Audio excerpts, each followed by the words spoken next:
함께 보실 하나님 말씀은 구약성경 민수기 19장입니다. 오늘 7월 19일 민수기 19장을 읽는 날인데 19장은 그렇게 길지 않으므로 1절부터 마지막 22절까지 함께 봉독하겠습니다. 구약성경 민수기 19장 말씀, 구약성경 228쪽 전후를 보시면 되겠습니다. 1절부터 함께 봉독합니다. 여호와께서 모세와 아론에게 말씀하여 이르시되 여호와께서 명령하시는 법의 율례를 이제 이르노니 이스라엘 자손에게 일러서 온전하여 흠이 없고 아직 멍에 매지 아니한 붉은 암송아지를 내게로 끌어오게 하고 너는 그것을 제사장 엘르아살에게 줄 것이요 그는 그것을 진영 밖으로 끌어내어서 자기 목전에서 잡게 할 것이며 제사장 엘르아살은 손가락에 그 피를 찍고 그 피를 회막 앞을 향하여 7번 뿌리고 그 암소를 자기 목전에서 불사르게 하되 그 가죽과 고기와 피와 똥을 불사르게 하고 동시에 제사장은 백향목과 우슬초와 홍색실을 가져다가 암송아지를 사르는 불 가운데에 던질 것이며 제사장은 자기 옷을 빨고 물로 몸을 씻은 후에 진영에 들어갈 것이라. 그는 저녁까지 부정하리라. 송아지를 불사른 자 나도 자기의 옷을 물로 빨고 물로 그 몸을 씻을 것이라. 그도 저녁까지 부정하리라. 이에 정결한 자가 암송아지의 죄를 거두어 진영 밖 정한 곳에 둘지니 이것은 이스라엘 자손 회중을 위하여 간직하였다가 부정을 씻는 물을 위해 간직할지니 그것은 속죄제니라. 암송아지의 죄를 거둔 자도 자기의 옷을 빨 것이며 저녁까지 부정하리이다. 이는 이스라엘 자손과 그 중에 거류하는 외인에게 영원한 율례니라. 사람의 시체를 만진 자는 이래 동안 부정하리니 그는 셋째 날과 일곱째 날에 잿물로 자신을 정결하게 할 것이라. 그리하면 정하려니와 셋째 날과 일곱째 날에 자신을 정결하게 하지 아니하면 그냥 부정하니 누구든지 죽은 사람의 시체를 만지고 자신을 정결하게 하지 아니하는 자는 여호와의 성막을 더럽힘이라. 그가 이스라엘에서 끊어질 것은 정결하게 하는 물을 그에게 뿌리지 아니하므로 깨끗하게 되지 못하고 그 부정함이 그대로 있음이라. 장막에서 사람이 죽을 때의 법은 이러하니 누구든지 그 장막에 들어가는 자와 그 장막에 있는 자가 이래 동안 부정할 것이며 뚜껑을 열어놓고 덮지 아니한 그릇은 모두 부정하니라. 누구든지 들에서 칼에 죽은 자나 시체나 사람의 뼈나 무덤을 만졌으면 이래 동안 부정하리니 그 부정한 자를 위하여 죄를 깨끗하게 하려고 불사른 재를 가져다가 흐르는 물과 함께 그릇에 담고 정결한 자가 우슬초를 가져다가 그 물을 찍어 장막과 그 모든 기구와 거기 있는 사람들에게 뿌리고 또 뼈나 죽임을 당한 자나 시체나 무덤을 만진 자에게 뿌리되 그 정결한 자가 셋째 날과 일곱째 날에 그 부정한 자에게 뿌려서 일곱째 날에 그를 정결하게 할 것이며 그는 자기 옷을 빨고 물로 몸을 씻을 것이라. 저녁이면 정결하리라. 사람이 부정하고도 자신을 정결하게 하지 아니하면 여호와의 성소를 더럽힘이니 그러므로 회중 가운데서 끊어질 것이니라. 그는 정결하게 하는 물로 뿌림을 받지 아니하였은즉 부정하니라. 이는 그들의 영구한 율례니라. 정결하게 하는 물을 뿌린 자는 자기의 옷을 빨 것이며 정결하게 하는 물을 만지는 자는 저녁까지 부정할 것이며 부정한 자가 만진 것은 무엇이든지 부정할 것이며 그것을 만진 자도 저녁까지 부정하리라. 아멘. 네, 감사합니다. 오늘 말씀 읽기 본문은 민수기 19장입니다.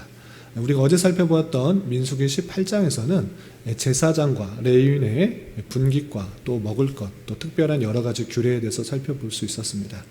제사장의 규례에 대해서 말씀하시는 이유는 다른 것이 아니라 고라와 그의 일당들이 그 모세와 아론의 지휘권에 대해서 도전을 하였기 때문에 심판하였을 뿐만 아니라 그 제사장이 갖는 의미에 대해서 더욱더 구체적으로 설명해 주기 위해서 제사장과 또 레위인이 갖는 여러 가지 규례에 대해서 설명하고 있는 것입니다.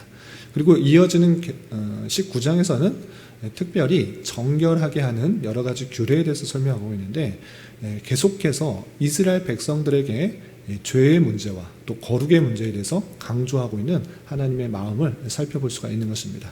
그렇다면 이스라엘 백성들에게 정결하게 하기 위해서는 어떻게 해야 되고 또 이것이 왜 필요한지 19장의 내용을 좀 살펴보도록 하겠습니다. 우선 19장의 내용을 크게 세 부분으로 구분하면 1절부터 10절까지는 부정을 깨끗하게 하는 물의 제조를 어떻게 해야 되는지 설명하고 있고요. 또 11절부터 19절까지는 부정하게 되는 여러 가지 이유에 대해서 그 부정하게 되었을 때 이런 방법으로 정결하게 된다라고 예시를 보여주고 있습니다. 그리고 마지막 20절부터 22절까지는 왜 정결하게 해야 되는지 그 이유에 대해서 설명하고 있는데 오늘은 좀 뒷부분부터 설명하겠습니다. 왜 정결하게 해야 되는지 그 내용이 20절부터 22절까지 결론을 이렇게 설명하고 있는데 우리 결론부터 먼저 살펴보도록 하겠습니다. 20절 보면 사람이 부정하고도 자신을 정결하게 하지 아니하면 여호와의 성소를 더럽힘이니 그러므로 회중 가운데서 끊어질 것이니라 라고 표현하고 있습니다. 그러니까 사람이 부정하게 되었을 때, 정하지 않게 되었을 때 반드시 정결하게 해야 된다. 그렇지 않으면 여호와의 성소를 더럽히기 때문에 여호와의 성소를 더럽히게 되면 회중 가운데서 끊어진다. 이 말을 뜻하는 것은 무엇이냐? 하나님의 백성으로 자신의 정결하게 하는 것을 통해서 하나님께 나아갈 수가 있고 하나님의 백성답게 하나님의 백성 안에 들 수 있다라는 것을 보여주고 있는 것입니다. 그렇게 앞에서 정결하게 하는 방법을 쭉 설명하고 있는데 그렇게 해야 되는 이유를 하나님의 백성 안에 들 수 있도록 그것이 마땅한 것이기 때문에 이렇게 표현하고 있습니다. 그리고 21절 보면 이는 그들의 영구한 율례니라 라고 하면서 계속적으로 지켜야 될 그런 방법이다. 이런 방법으로 자신을 정결하고 거룩하게 해야지 여호와의 회 안에 들어갈 수 있다라는 것들을 표현하고 있습니다. 그리고 그 방법이 무엇이냐? 어떻게 자신을 정결하게 할 수 있는가? 라고 할 때 20절 말미에서도 표현하고 21절에서도 이렇게 표현하고 있습니다. 먼저 20절 말미에서는 어떻게 표현하는가? 보시면 회중 가운데서 그는 정결하게 하는 물로 뿌림을 받지 아니하였은즉 부정하니라 라고 하면서 정결하게 하는 물로 뿌림을 받음으로 말미암아 정결하게 되고 그렇지 않으면 부정하게 된다라고 표현하고 있습니다. 또 21절에 정결하게 하는 물을 뿌린 자는 자기 옷을 빨 것이며 정결하게 하는 물을 만진 자는 저녁까지 부정할 것이며 라고 하면서 정결하게 하는 물을 통해서 그 뿌림을 통해서 정결하게 되는 그 사실들을 밝혀주고 있습니다. 이렇게 정결하게 하는 물을 통하여서 자신을 정결하게 할 수 있고 그로 말미암아 성소에 가까이 갈 수 있는 하나님의 회 안에 들어갈 수 있는 그런 자격이 주어지는 것을 볼 수 있습니다. 그렇다면 정결하게 하는 물이 무엇인가? 일반 물과는 어떤 차이가 있는가? 또 이 물은 어느 때 써야 되는가? 그 내용이 앞에서 이렇게 설명되고 있는 것입니다. 다시 앞으로 돌아오셔서 1절부터 10절까지는 그 정결하게 하는 물, 그 물을 만드는 방법을 이렇게 설명하고 있습니다. 보시면 2절 중반절에 보시면 온전하여 흠이 없고 아직 멍에 매지 아니한 붉은 암송아지를 내게로 끌고 오게 하라 했습니다. 우선 송아지가 필요합니다. 그 송아지는 붉은색 암송아지인데 왜 붉은색인가? 송아지가 어떻게 붉은 송아지인가? 라고 할 때 아직 멍에를 매지 않은 그런 작은 또 죄가 없는 그런 것을 뜻하기 위해서 붉은 암송아지다 이렇게 표현하고 있습니다. 그래서 온전하여 흠이 없고 아직 멍에를 매지 아니한 그런 붉은 젊은 암송아지를 가져오다 이렇게 표현하고 있습니다. 그 암송아지를 가지고 어떻게 하는가? 3절 보면 너는 그것을 제사장 엘르아살에게 줄 것이요 그는 그것을 진영 밖으로 끌어내어서 자기 목전에서 잡게 할 것이다 했습니다. 그 암송아지를 그 진영 그 밖에서 죽이는 것입니다. 자기 앞에서 그 제사장이 그 암송아지를 죽이는 것입니다. 그 죽이고 나서 그 피를 어떻게 하는가? 4절 보면 손가락에 피를 찍고 그 피를 회막 앞을 향하여 7번 뿌리도록 합니다. 또 5절 보면 그 암송아지를 자기 목전에서 불사르게 하되 가죽과 고기와 피와 똥을 불사르게 한다 했습니다. 그 죽이고 나서 자기 목전에서 죽이고 피를 회막 앞에 7번 뿌릴 뿐만 아니라 그 전체를 가져와서 불사르는데 하나님 앞에 불사르게 되는데 그냥 고기만 또는 가죽만 불사르는 것이 아니라 피와 똥까지 다 같이 불사르는 것을 볼 수 있습니다. 이 붉은 암송아지, 온전하고 흠이 없는 멍에를 매지 아니한 붉은 암송아지, 그것을 누구를 상징하는 것이겠습니까? 당연히 예수 그리스도를 뜻하는 것입니다. 아무 흠이 없는, 아무 죄가 없는 그 예수 그리스도의 희생을 뜻하는 것입니다. 그리고 그 장막 안에서 그 송아지를 잡은 것이 아니라 그 진영 밖에서 송아지를 잡게 되는데 이것도 마찬가지로 예수님께서 그 성전 안에서 또는 그 예루살렘 성에서 돌아가신 것이 아니라 그 진영 밖에서 죽임당하신 것들을 생각할 수 있도록 그렇게 될 것이라는 것들을 생각할 수 있도록 그렇게 하신 것입니다. 그리고 그 암송아지를 가죽, 고기, 피와 똥 그 모든 것들을 다 불사르게 했는데 그것은 예수님께서 전적으로 희생당하셨다, 온전한 희생을 당하셨다라는 것들을 생각할 수 있도록 예표적인 성격으로 그 암송아지를 그렇게 잡도록 했던 것입니다. 그런데 그 희생을 암송아지를 완전히 다 불사른 것 그것에서 그치는 것이 아닙니다. 그것이 갖는 의미를 더욱더 확대하고자 더욱더 깊게 생각하고자 그것과 함께 불사르도록 한 것이 있습니다. 세 가지가 있는데 무엇이냐? 6절 보시겠습니다. 6절 보면 동시에 불사르는 동시에 제사장은 백향목과 우슬초와 홍색실을 가져다가 암송아지를 사르는 불 가운데 던지라 이렇게 했습니다. 왜 갑자기 그냥 소만 불사르면 되는데 백향목, 우슬초, 홍색실을 했을까? 이것이 상징하는 것이 있기 때문에 그렇습니다. 백향목은 무엇입니까? 우리 솔로몬 성전을 지을 때 두로와 시돈에서 백향목을 가져와서 그 성전을 짓는 것을 볼 수 있는데 그만큼 건축 재료로서 가장 좋은 것이 백향목이었습니다. 왜 그런가? 튼튼하고 오래 하기 때문에. 그만큼 이 백향목이 뜻하는 것은 아주 오래되는 것, 영생을 뜻하는 것입니다. 그래서 백향목을 그곳에 따르는 것을 통해서 영생이 주어진다는 것들을 생각할 수 있도록 그렇게 같이 불사르도록 했던 것입니다. 또 우슬초는 무엇입니까? 뒤에 계속 이어지만 정결하게 할 때 우슬초, 그 우슬초의 풀을 가지고 물을 찍어서 뿌렸던 것입니다. 정결하게 하는 그런 의식이 담겨 있다는 것들을 생각하기 위해서 우슬초도 함께 불사랐습니다. 그리고 마지막 홍색실, 붉은색 실을 왜 했는가? 그것은 다름 아니라 예수 그리스도의 보혈의 피로 말미암아 정결하게 될 수 있고 또 영생을 얻을 수 있다는 것들을 생각하기 위해서 그 예수 그리스도의 희생, 전적인 희생뿐만 아니라 그것이 갖고 있는 의미를 이 세 가지 물건을 통해서 함께 생각할 수 있도록 그렇게 태웠던 것입니다. 이렇게 암송아지를 태우는 것과 세 가지 물건을 태워서 어떻게 하는가? 다 태우고 나면 재가 남는 것입니다. 그 재를 가지고 와서 이렇게 하는 것입니다. 조금 건너뛰어서 9절 보시면 이에 정결한 자가 암송아지의 재를 거두어 완전히 불태웠기 때문에 또 세 가지 물건도 같이 놓고 태웠기 때문에 완전한 태움이 일어나서 재가 생기는 것입니다. 재를 어떻게 하는가? 재를 거두어 진영 밖 정한 곳에 둘지니 이것은 이스라엘 자손 회중을 위하여 간직하였다가 부정을 씻는 물을 위해 간직할지니 그것은 속죄제니라 라고 표현하였습니다. 그 다 태워서 완전히 태워서 재만 남게 되면 그것을 잘 거두어서 진영 바깥에 정한 곳에 두어서 물을 만들 때 재료로 쓰라 된 것입니다. 그래서 정하게 하는 물, 그 물을 그냥 아무 물이나 정한 물이다, 정하게 하는 물이다 이렇게 하는 것이 아니라 그 물에다가 그 재를 반드시 넣어서 잿물을 만들어서 뿌리는 것을 통해서 정결하게 했던 것입니다.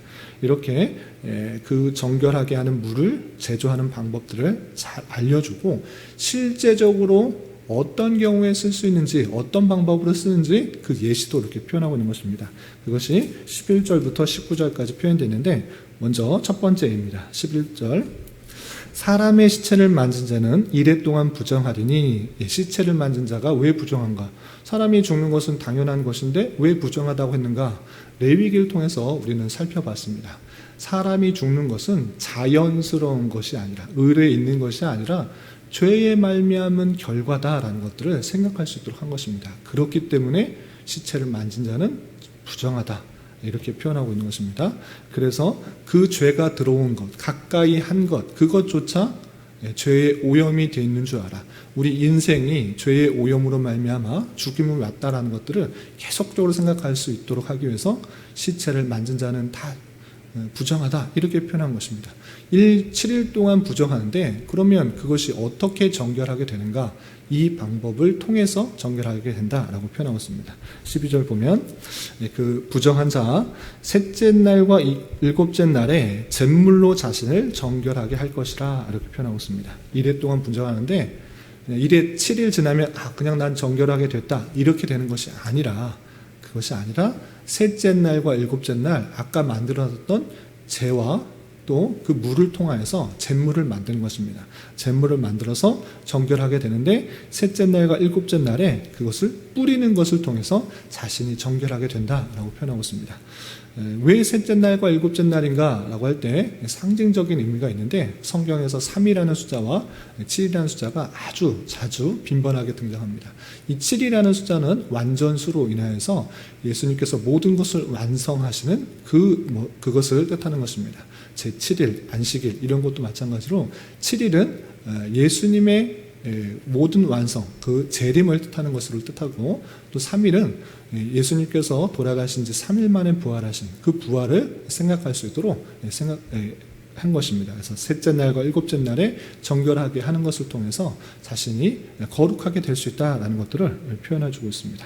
또한 좀 건너뛰어서 14절에서는 이런 경우도 표현하고 있습니다. 14절 보면 장막에서 사람이 죽을 때의 법은 이러하니 라고 하면서 시체를 만졌어서 부정할 때뿐만 아니라 또 장막 안에서 사람이 죽었을 때 그것도 부정하게 되는 일들이 있고 또 부정하게 됐을 때 해결해야 된다는 것을 설명하고 있는 것입니다. 그래서 14절 보면 죽었을 때 법은 이러하니 누구든지 장막에 들어가는 자와 그 장막에 있는 자가 이래 동안 부정할 것이다 표현하고 있습니다.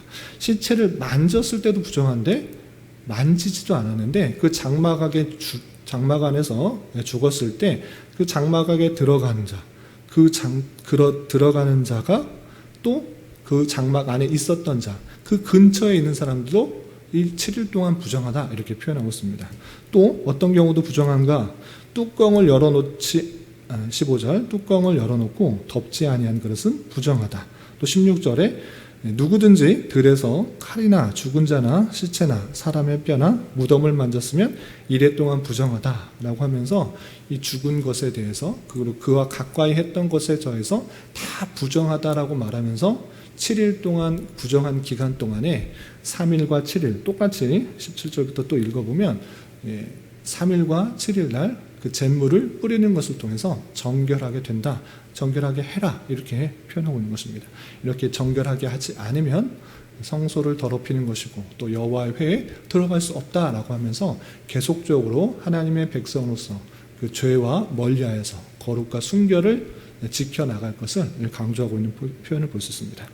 여기서 통해서 우리가 생각해야 되는 것이 무엇인가 라고 할 때 그냥 제사를 지내는 것을 통해서 자신의 죄를 없애는 데 그치지 않다라는 것입니다. 앞서서 레위기를 통해서도 그렇고 또 앞서서 제사 제도를 통하여서도 알려줬던 것은 무엇이냐? 제사 제도를 통해서 자신의 죄를 완전히 씻을 수 있다는 것들을 계속적으로 생각했습니다. 그런데 거기서 그치지 않습니다. 어디까지 말하고 있습니까? 죄의 사함에서 그치는 것이 아니라 거룩과 정결과 순결 가운데 더욱더 나아갔을 것을 표현하고 있는 것입니다. 사람이 죽었는데 그거 어떻게 만지지 않을 수 있습니까? 당연히 그것을 처리해야 되기 때문에 시신을 잘 장사 지내기 때문에 만질 수밖에 없는 것입니다. 또한 어떤 사람이 죽게 되면 그 안에 있거나 또 그 안에 들어가게 되면 당연히 그렇게 될 수밖에 없는 것입니다. 그럼에도 불구하고 그 원인이, 사람이 죽은 원인이 죄로 말미암은 결과이기 때문에 더욱더 그것에 대해서, 죄에 대해서 경각심을 가지고 생각할 수 있도록 가까이 한 것, 또 만진 것, 뚜껑을 덮어놓지 않았던 것, 그 모든 것까지 함께 생각하면서 죄의 위험성, 죄의 결과를 생각하면서 가까이 하지 않도록 하는 그 거룩과 정결과 순결의 모습을 볼 수 있는 것입니다. 또한 그렇게 죄에 가까이 되었을지라도 온전히 정결하게 될 수 있는 방법은 무엇인가? 예수 그리스도의 희생, 그리고 예수 그리스도의 보혈, 그로 말미암는 정결과 순결과 거룩이 있다는 것들을 계속적으로 생각할 수 있도록 이 규례를 영영토록 지키라 라고 알려주고 있는 것입니다. 이런 말씀을 대하면서 우리는 더욱더 우리 자신을 되돌아보며 죄에 대해서 어떻게 생각하고 있나를 되돌아봐야 될 것입니다. 우리는 이미 예수 그리스도를 믿음으로 말미암아 죄 사함을 받았습니다. 그렇고 나서 끝난 것이 아니라 여전히 우리 주변에 도사리고 있는 수많은 죄악의 손길들, 죄악의 유혹들, 악의 그런 유혹들이 너무나 많이 있는 것을 보게 됩니다. 아무런 주의를 갖지 않고 경각심을 갖추고 않는다면 쉽게 죄에 오염될 수가 있고 쉽게 죄와 동참할 수 있고 우리의 부패성이 여전히 남아있기 때문에 죄악을 저질 수 있다는 사실들을 기억해야만 하는 것입니다. 이런 우리 자신의 연약함을 알아 하나님의 말씀대로 더욱더 거룩과 성결에 힘쓰라, 정결에 힘쓰라. 부정하게 돼, 죄와 가까이 하면 부정하게 되는 줄 알아 더욱더 예수 그리스도의 보혈의 피, 그 정결하게 하는 그 물을 통해서 거룩과 순결에 힘쓰라고 말씀해 주시는 그 말씀을 본받아야 될 것입니다. 이런 말씀의 교훈에 따라 오늘 하루 살아가실 때, 또 남은 한평생 살아가실 때 수많은 죄의 위험과 유혹과 오염들이 있을 수 있는 줄 알아 더욱더 하나님의 백성답게 거룩과 순결에 또 정결함에 힘쓸 수 있는 저와 여러분 되시기를 주님의 이름으로 부탁을 드립니다. 기도하겠습니다. 하나님 아버지 감사합니다. 오늘 말씀을 통하여 부정하게 된 사람들에 대하여 또 정결하게 하기 위한 여러 가지 규례에 대해서 살펴보았습니다.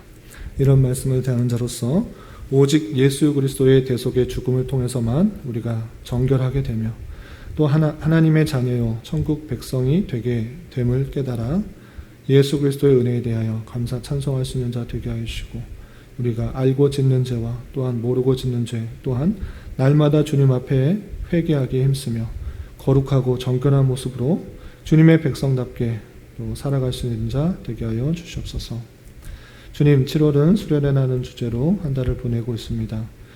수련회를 준비하는 과정과 또 진행되는 여러 가지 일정들을 통하여서 역할들을 잘 분담하고 연합하여서 교회가 더욱더 하나 되게 하여 주시고 주님의 교회가 한 걸음 더 성장하고 전진하는 좋은 기회가 될 수 있도록 은혜를 더하여 주시옵소서. 주님, 교회 내 육체의 질병과 연약함으로 직장과 사업장의 문제로 가족의 전도와 출산을 앞두고 주님께 간절히 부르시며 나아가는 여러 지체들을 쌓으니 주님께서 그들의 기도 들으시고 응답하여 주시사 우리의 기대와 소망보다 훨씬 더 풍성한 것으로 채워주시는 하나님을 깊이 경험할 수 있도록 인도하여 주시옵소서. 이 시간 각자 간절히 간구하는 기도 제목 주님께서 들으시사 가장 선한 것들로 응답하여 주시옵소서. 예수님의 이름으로 기도 올려옵나이다. 아멘.